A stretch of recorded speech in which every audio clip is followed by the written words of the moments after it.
Salut à tous et à toutes.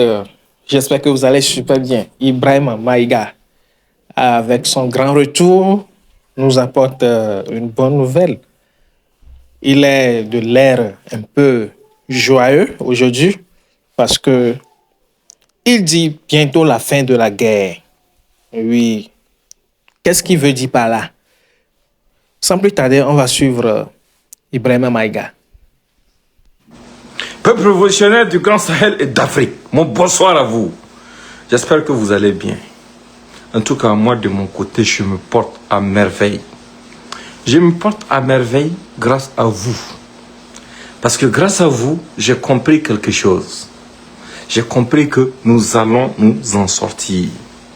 Pourquoi nous allons nous en sortir? Nous allons nous en sortir parce que nous avons un peuple déterminé et conscient de la nécessité de se battre pour sa survie. C'est ce qui nous a manqué depuis longtemps. Depuis très longtemps, les gens ont été fomentés. Les gens ont été endoctrinés, de telle sorte à croire que notre bonheur va venir d'ailleurs et que nous-mêmes nous sommes incapables de bâtir, de rêver, de prospérer.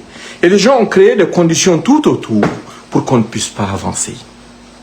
Et ce sont ces mêmes personnes qui, aujourd'hui, utilisent des méthodes qu'elles ont utilisées en 1987 pour freiner notre marche, dans le but aujourd'hui encore de répéter la même chose. Mais les époques ne sont pas pareilles. Et les populations qui vivent sur nos terres actuellement ne sont pas les populations de 1987. Cette génération est une autre génération. Une génération qui a compris.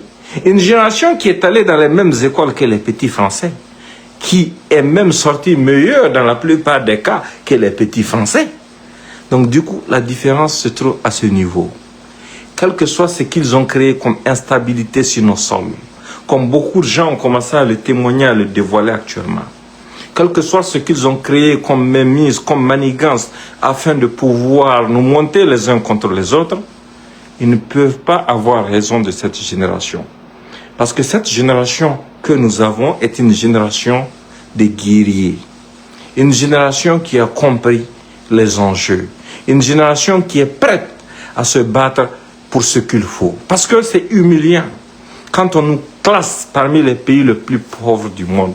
Et que c'est l'Europe qui doit nous aider. Bon, l'Europe manipulée par la France, bien sûr. Parce que l'Union européenne n'est que le pantin de la France qui l'utilise pour ses politiques extérieures.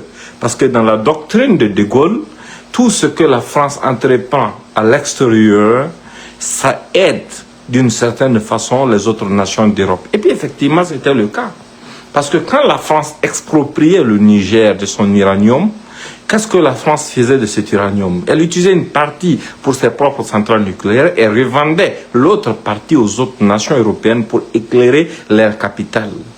Pendant que nous, au niveau du Sahel, le Sahel duquel sort cet uranium, nous restons toujours dans l'obscurité. On se contente du minimum. Même le minimum, on doit l'importer. Parce qu'on ne peut même pas rêver d'industrialisation. Parce que tant qu'on n'a pas suffisamment d'énergie, qu'est-ce qu'on va industrialiser? Comment est-ce qu'on peut se développer? Comment est-ce qu'on peut avancer? Comment est-ce qu'on peut rêver? Et ça a été perpétué de cette façon par la faute de gens qui pensent que vendre son peuple pour avoir des ressources pour aller acheter des maisons en Europe, c'était ça une belle vie, c'était ça un avenir, c'était ça l'avenir. Envoyer ses maîtresses à Dubaï pour faire le shopping, aller se soigner en France et autres, après avoir dirigé son pays pendant 10 ans, 15 ans. Les gens pensaient que c'était ça l'alternative. Alors que l'alternative se trouve sous nos pieds. Parce que nous sommes riches, nous sommes très riches. C'est nous les riches, c'est pas nous les pauvres. Ce sont eux les pauvres. Il faut changer ce narratif définitivement. Parce que chez nous, quand on creuse, tu n'as pas besoin de creuser profondément pour voir l'or. Tu n'as pas besoin de creuser profondément pour voir le diamant. Tu n'as pas besoin de creuser profondément pour voir le pétrole. Tu n'as pas besoin de creuser même pour voir le manganèse qui est en tas dans la zone de Marcoyer. Tu n'as même pas besoin de creuser pour voir le lithium dans les bassins de Taoudéni. C'est ça qui fait notre particularité. Et c'est ça qui fait notre bénédiction. Et aujourd'hui, le combat dans lequel nous sommes dépasse nos propres personnes. C'est pour ça qu'on doit nécessairement se donner la main. Toi et moi, on peut ne pas s'entendre, on peut ne pas se comprendre, on peut ne pas avoir la même vision, mais on doit avoir la même vision pour l'Afrique. On doit avoir la même vision pour le Sahel. On doit avoir la même vision en ce qui concerne notre devenir. Parce qu'on ne doit pas laisser notre ego dominer tout ce que nous devons entreprendre comme action. Parce que ce que nous devons entreprendre comme action, ce n'est pas pour nos propres personnes. C'est pour nos enfants et nos futurs petits-enfants. C'est pour briser définitivement les chaînes de la domination. C'est ce qu'il faut se dire. Pendant que des gens sont là, jour et nuit, ils essayent de vous faire pleurer. Ils essayent de vous faire douter. Ils essayent de créer des conditions pour qu'on se divise et qu'on se subdivise encore. On travaille. Nous, on continue. On continue dans la lancée de la lutte pour notre survie. Et c'est la seule lutte qui vaut la peine d'être menée. Des gens qui viendront vous dire que les terroristes ont commis tel acte dans telle localité, sans condamner l'acte des terroristes, sans les dire, vous qui posez ces actes, vous êtes des lâches, vous êtes des barbares, vous êtes des insensés, vous êtes des sanguinaires, vous êtes des gens par la faute de qui des gens sont devenus des déplacés, vous êtes des gens par la faute de qui les gens ne peuvent même pas avoir à manger dans leur localité, il faut des convois. Vous êtes en train de lutter contre vous-même et cette lutte-là, elle ne va pas prospérer parce que vous ne pouvez pas vaincre nos États. Ils ne passent pas ce message, non. Le message qu'ils essaient de vous passer, c'est le message de la division. Pour que nous, on se subdivise afin que les terroristes gagnent plus de terrain. Ces terroristes peuvent nous vaincre où? En faisant quoi? Ils ne peuvent pas du tout. Quels que soient les actes qu'ils vont poser, leur fin sera catastrophique. Leur fin sera vraiment catastrophique. Parce que la lutte qu'ils sont en train de mener est une lutte sans issue. Ils sont en train de lutter pour le diable.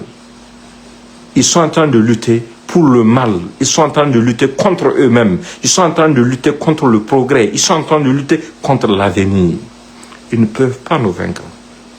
Et aujourd'hui, pourquoi beaucoup de gens sont contre la dynamique dans les pays de l'AES? Parce qu'ils ont compris que nous avons trouvé le remède, la formule qu'il faut pour pouvoir nous en sortir. Regardez attentivement autour de vous. Dieu nous a bénis. Il nous a bénis, il nous a fait une grâce incroyable. Parce que de par le passé, c'était extrêmement compliqué d'envisager des solutions de ce type pour pouvoir nous en sortir. Mais bizarrement, c'est dans les 3 pays de l'AES, dans les 3 pays de l'Afrique de l'Afrique de l'Ouest, où les terroristes ont décidé de commencer les actes de barbarie, le Burkina, le Mali et le Niger. C'est dans ces 3 pays qu'on a simultanément des régimes militaires, nos frères militaires. Parce que l'armée est spéciale, il faut le dire. Mais je vais revenir à ça. C'est dans ces 3 pays que nous avons des régimes militaires qui ont la même vision, la même doctrine et la même ambition de libération de notre peuple. Je suis venu sur le terrain.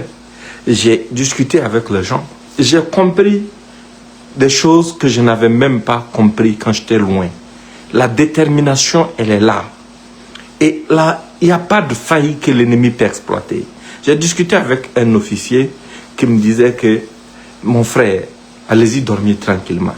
Ceux qui aboient jour et nuit pour dire que c'est la fin de tel régime, c'est la fin de tel régime, le jour qu'ils vont avoir des gens qui auront le courage d'essayer, il dit bien d'essayer, de s'en prendre à l'un de ces pouvoirs dans l'AES, c'est ce jour qu'ils vont comprendre que cette marche-là, c'est la marche de nos armées. Ce n'est pas la marche d'un homme, c'est la marche de nos armées pour la libération de nos peuples. Et on a des armées pourquoi? C'est pour nous libérer, c'est pour nous protéger. Et qui mieux que nos armées peut aujourd'hui, vu la nature des défis auxquels nous faisons face, peut nous libérer? Il n'y en a pas, absolument pas du tout. Les gens viennent nous insulter. Vous êtes des soutiens des putschistes, vous avez des régimes militaires, machin. Mais écoutez, alors que certains d'entre eux ont utilisé des militaires pour arriver au pouvoir, comme ce que Gbagbo et l'autre Alassane Ouattara a fait contre Gbagbo. Même pas des militaires ivoiriens. Il a utilisé l'armée française pour renverser Gbagbo. Et il s'est accaparé du pouvoir depuis maintenant 15 ans. Il est à la tête de ce pays. Et quand la France elle-même, lors de la Deuxième Guerre mondiale, son existence était menacée, c'était pas un de ses colonels qui s'est autoproclamé général plus tard, soi-disant général de Gaulle, qui a pris le devant des choses pour pouvoir libérer cette France. Aujourd'hui, ce ne sont même pas les mêmes Français qui disent qu'ils regrettent de Gaulle après l'entretien entre Macron et Trump, soit disant que Trump les a humiliés et que le comportement de Trump est insultant et que les États-Unis sont en train de vouloir leur imposer des choses qu'ils ne veulent pas et qu'ils regrettent de Gaulle. De Gaulle a quelle particularité? Il n'a pas été élu par les Français. De Gaulle a fait un coup d'État pour sauver sa nation du péril.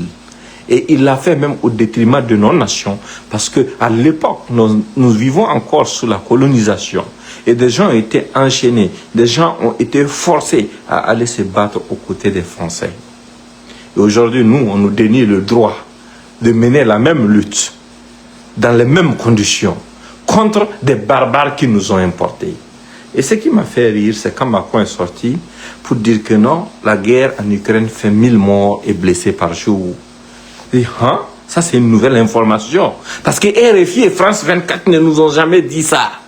Jamais. Au contraire, c'est quand il y a 10 morts ou 20 morts au Burkina, au Niger ou au Mali, qu'ils convoquent des plateaux pour dire que c'est la fin du monde.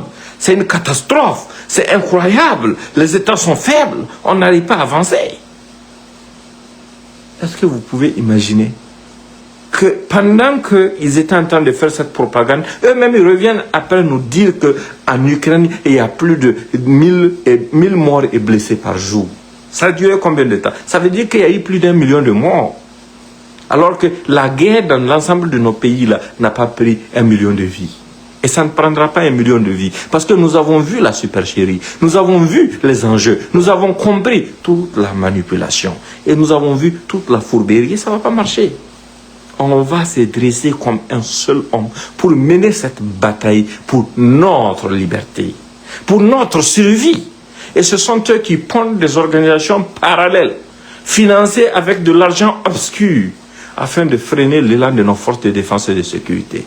Ce sont eux qui accusent nos forces de défense et de sécurité, nos VDP, de toutes sortes de barbarie. Et ce sont eux qui ferment les yeux quand l'Ukraine de force enchaîne les gens pour les envoyer au front. Et ce sont eux qui, quand des gens chez nous, des bandits financés par la France, c'est là pour essayer de se poser un obstacle à notre lutte, quand on les envoie au front pour qu'ils voient la réalité des choses, ce sont eux qui disent que non, on est en train d'enlever des gens.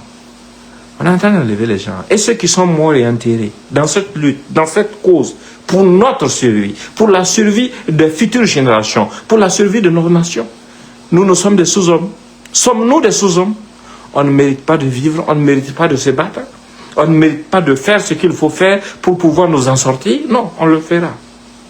On le fera sans aucune concession. Et je vous avais promis aussi de faire un retour sur mon voyage. Ça, je suis en train de le préparer. Je n'ai pas encore fini. Mais je suis toujours en train de le préparer. Mais en attendant, rien d'eux. Parce que ce sont ces gens qui vous ont toujours dit que c'est derrière les écrans que nous sommes en train de vous pousser à aller vous sacrifier pendant que nous sommes dans notre confort. Nous sommes sortis de ce confort. Nous sommes allés sur le terrain. Et nous étions même prêts à rester autant qu'il le fallait. Nous avons fait 1 mois sur le terrain. Ils ne l'ont su que le jour que nous avons voulu qu'ils sachent que nous étions là. Ils ne pouvaient pas le savoir, ça montre combien ils sont sous-informés. Et quand ils ont su ça, après ils ont voulu prédire la suite de mes déplacements. Comment ils vont le savoir? Ça montre notre armée républicaine, les gens autour, qu'ils étaient là, qu'ils étaient conscients de ma présence. Personne n'a fait fuiter ça. Personne ne les a donné une quelconque information sur mes trajets. Ça montre beaucoup de choses. Là où je viens, dans un endroit là où il y a 1000 hommes, et de ces 1000 hommes-là, personne n'a fait fuiter l'information de ma présence. Ça veut dire ce que ça veut dire. Ça veut dire que notre armée a compris, nos armées ont compris, notre peuple a compris, et nous sommes sur le chemin de la victoire finale. Et on va réussir. On va réussir. Et quand nous sommes arrivés sur le terrain, ils ont trouvé un autre argument. Dire qu'il a fui les États-Unis parce qu'Ado était en train de préparer. Ado, je vous l'ai dit, il est trop petit. Moi, je ne calcule même pas Ado parmi les gens. Il est insignifiant. Il ne peut absolument pas créer quelque chose. Ils ont dit, Meghan ne pourra plus repartir aux États-Unis. Je suis revenu aux États-Unis. Maintenant, ils sont au labo en train de réfléchir à quoi utiliser encore pour vous endoctriner. Si tout ça, ça ne vous aura pas servi de leçon pour comprendre que ce sont des manipulateurs qui ne comprennent rien, qui ne veulent aucun bien pour nos nations. Ce sont des gens qui œuvrent jour et nuit à la recherche d'une faille pour nous diviser et nous subdiviser afin de pouvoir s'engouffrer dedans pour faire éclater notre cohésion qui va nous mener vers la paix. Ce sont des gens qui sont contre le retour des déplacés dans leurs différentes localités. Ce sont des gens qui sont contre le fait que nos militaires, nos policiers, nos gendarmes, nos VDP, nos forestiers et autres puissent avoir des victoires. Ce sont des gens qui sont contre les veuves et les orphelins de ceux qui se battent pour nos nations, qui se battent pour notre survie, qui se battent pour notre devenir. Ils sont contre tout ce qui peut nous unir et ils sont pour tout ce qui peut nous diviser. Ce sont des manipulateurs que vous ne devrez jamais écouter. Absolument jamais. Parce que s'ils sont assez garçons et qu'ils aiment le pays, ils ne doivent pas vous pousser, vous, qui êtes sur le terrain, à vous lever les uns contre les autres, à vous rentrer dedans. Non, ils doivent aller aussi sur le front, sur le terrain, pour vous dire non, on n'est pas d'accord avec la gouvernance, venez, on va faire ci. Mais ils ne peuvent pas s'asseoir dans leur confort. Ce sont des lâches, des fuyards. Dans leur confort, loin du terrain, loin de la réalité, ils ne savent même pas ce que les gens mangent au front. Nous, on sait ce que les gens mangent au front parce que nous, on est allé au front. On est allé voir ce que les gens mangent. On a mangé ça avec eux. On a causé avec eux. On est allé dans les familles de ceux qui ont perdu leurs proches dans cette guerre. On est allé causer avec des déplacés internes. On est allé voir les gens dans la condition naturelle dans laquelle ils vivent. On est allé tout regarder. De jour, par la route, dans des zones que les gens ont toujours dit rouges, dangereuses. Et on l'a fait pour qui? On l'a fait pour nous-mêmes. Parce que si des gens peuvent vivre là-bas, nous pouvons nous y rendre aussi. Pour un bref séjour. Parce qu'il fallait faire cette différence. Il fallait vous montrer que nous n'avons pas peur. Mais dans une guerre, chacun a son rôle. Le militaire, le gendarme, le policier, le forestier, le VDP, ils ont fait le choix des armes pour aller donner leur poitrine pour nous. Quand des gens tombent dans ces circonstances, nous, on doit saluer leur mémoire et leur sacrifice. Et les survivants ont un devoir, c'est de se battre pour l'évangile. Les journalistes, les enseignants, les infirmiers et tous les autres corps de la fonction publique ou non ont les responsabilités pour que la société puisse continuer de fonctionner. Les chauffeurs, ils le montrent déjà. Les opérateurs économiques et autres, ils participent tous à leur façon au fonctionnement continu de nos nations, malgré la menace, malgré tout ce qu'il y a comme situation. C'est ça. Et nous, à notre niveau sur les réseaux sociaux, nous avons notre responsabilité qui consiste à parler en faveur de nos hommes, en faveur de nos nations, saluer leur bravoure, reconnaître leurs sacrifices, dire aux familles, vos proches qui sont au front, ce sont des héros. La lutte qu'ils acceptent mener, ce n'est pas n'importe qui peut la faire. Dire aux familles de ceux qui ont perdu leurs proches, vos proches ne sont pas tombés pour rien. Ils sont tombés pour que nous continuions d'exister, pour que nous puissions continuer de parler. C'est très important. C'est très, très, très important à comprendre. Je vous invite à partager le message au maximum. C'était le direct que j'avais pour vous aujourd'hui. Parce que nous sommes dans le même bateau. Vive Ibrahim Traoré, vive Tiani, vive Goïta. Cette transition, pas cette transition, ces pouvoirs, ces régimes au cœur du Sahel sont l'émanation de notre peuple. Et vous devrez maintenir la veille citoyenne 24 heures sur 24 pour que quiconque se croira à ces garçons pour essayer de freiner cet élan puisse comprendre que devant lui, il fera face à un peuple déterminé à ne plus jamais être esclave. Parce que quiconque entreprendra quelque chose contre l'un de ses pouvoirs au cœur du Sahel, il le fera exclusivement au bénéfice de l'esclavagiste français de qui nous nous sommes libérés. qui pleurnichent à cause du fait que nous avons brisé les chaînes de l'esclavage et de la domination. On ne doit pas laisser quelque chose nous diviser. On doit avancer dans cet élan. Ça va aller. Ne vous en faites pas. Nous allons y arriver. Parce qu'il n'y a pas quelqu'un ou quelque chose qui peut vaincre un peuple qui a pris conscience de la nécessité de se battre pour être libre. Et nous allons prospérer. Nous allons prospérer. Nos enfants grandiront dans la prospérité. Nos petits-enfants grandiront dans la prospérité. Des Européens quitteront l'Europe pour venir mendier du travail sur nos sols. L'immigration sera sens contraire. Parce que nous avons tout. Et aujourd'hui, nous sommes réveillés. Et nous allons exploiter pleinement le potentiel de nos sous-sols pour pouvoir garantir aux futures générations ce qu'il faut. Pour que jamais nous ne puissions encore être humiliés.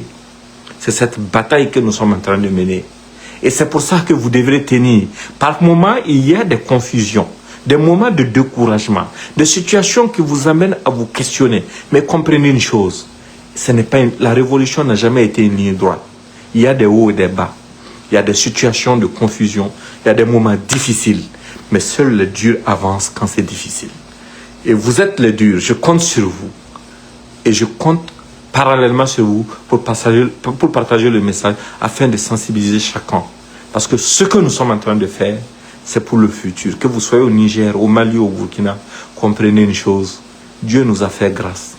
Il nous a fait grâce d'hommes conscients, d'hommes patriotes, à la même période, dans nos pays, pendant qu'on fait face aux mêmes problèmes.